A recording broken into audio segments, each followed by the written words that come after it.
Je m'appelle Dark, j'ai 23 ans, je suis artiste peintre et street artiste. Je travaille autour de la calligraphie abstraite. J'ai commencé par le graffiti. Un jour, on m'a emmené dans des endroits un peu perdus, genre la petite ceinture, un peu d'urbex, des trucs comme ça. Là, j'ai commencé à poser du coup vraiment sur les murs avec des bombes, un graffiti classique quoi. Un an après ça, j'ai commencé des études de direction artistique. C'est là vraiment que j'ai un peu développé tout mon concept, que j'ai découvert la calligraphie. Je faisais déjà un peu de graffiti avant, je me suis dit pourquoi pas mélanger un peu les deux quoi. Le mouvement qui m'a fait développer à fond dans la calligraphie, ça s'appelle le Calligraffiti. Il a été créé par Neil Schommelmann en 2008, qui regroupe plein d'artistes qui travaillent autour de la calligraphie, qui essayent de pousser la calligraphie classique au rang d'art à part entière.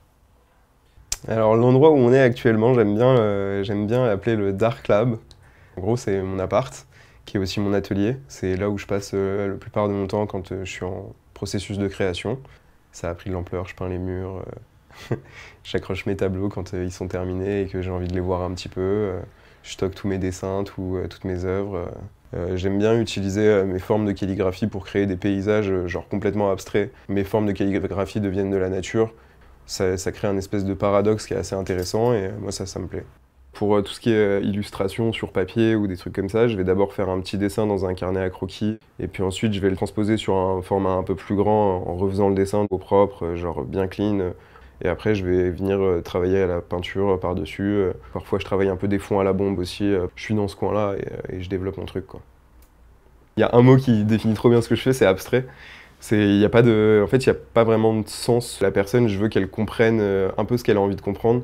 C'est pour ça que je fais de la rue en fait. J'ai eu ce besoin, cette envie de partager mon travail avec les gens, de créer un espèce de lien invisible mais genre qui est impactant en même temps avec les gens. Parce qu'au final, la rue, c'est ça, tu vois, c'est tu poses une œuvre sur un mur, personne l'a demandé. Il y a des gens qui vont réagir, positivement ou négativement, mais les deux, c'est hyper intéressant, parce que du coup, tu crées une interaction avec la personne et tu développes quelque chose en elle qu'elle n'aurait pas eu si jamais elle n'avait pas croisé ton œuvre. C'est vraiment la base de l'art, quoi.